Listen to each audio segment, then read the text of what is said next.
خاڵی سێم ئەو کەسانی کە بەڕێز لەگەڵ منابوون چواریان جارە شەهید بوون، من 12 شورا بووین، چواریان شەهیدن یا لە حکمی شەهیدان بزر بوون.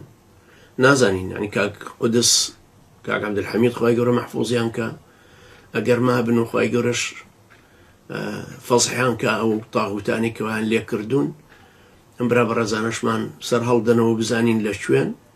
باش کاک سەیدە مەلا عەبدوڵای خەلیفانیە جارە مە چوار حکمی شەهیدیان هەیە. ئەوانی تر حکمی هەموو لە جیرانن، جیراون، هەموو زیندانن. کاک گوریایە، کاک ئاسۆیە، کاک ئەیوبە، کاک هەڵگوردە، کاک نزارە، خەڵکانێکی تری عەزیزمان کە ئاوا هەموو ئەندام شورابوون، هەموو لەگەڵ منابوون. ئێ باشە چۆن بڵێن خەڵکی کۆنی بۆچی لەگەڵ نەماوە؟ ئەی چۆن نەتوانین لەگەڵ مانابێ ئەگەر وایە؟ ئەگەر ئەوان جارە 5-6 لە سجن و چواری تریان شەهید و سیانیان زیندومان، یەکێکیان کاگە بوو وائیل بوو عەرەبە، دوایی حادیسەکان، دوای لێدانی برایانی ئەنسار و دەرچوو گەڕایەوە بە ناوچەی عەرەبی خۆی و چووە ناو جەبهەی تەغییر و جیهادەوە. خوای گەورە مەحفوظی کە ئەگەر ماوە و خوای گەورەش لێی خۆش بێ ئەگەر شەهیدیش بوو یا ڕۆیشتووە.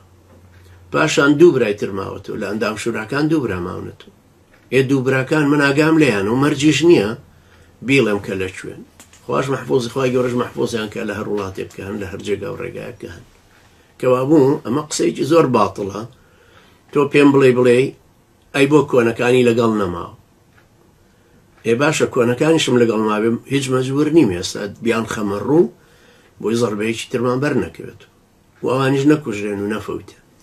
ئەوەش گومانێکە ڕاستی پێم وانە حەق بێ، پێشم وایە ئەم وەڵامە کورتە وەڵامێکی باش بێ بۆ گومان ڕاواندنەوە ئەگەر بیەوێ معلوماتی دەستکە.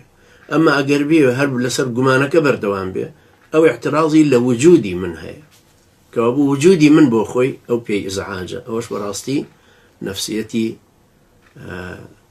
براکەی قابیلە، واتە هابیل کە قابیلی کوشت. هەر ئەو نەفسیەتەشە کە تەحملی بەرامبەرەکەی ناکاو ئەڵێ لە ئەقتولەنەک. خوای گەورەش یارمەتی دەریە مەشوێوەش بە بەرچاومان ڕۆشن کات و سینەمان فراوان کە و لە بەدگومانی دوورمان خاتەوە، یارمەتی دەرمان بێ بۆ پێکەوەنانی ئومەتێکی عەقایدی نزیکتر لە یەک و برایەتێکی دینی ڕاستەقینە. أقول قولي هذا واستغفر الله لي ولكم وجزاكم الله خيرا والسلام عليكم ورحمة الله وبركاته.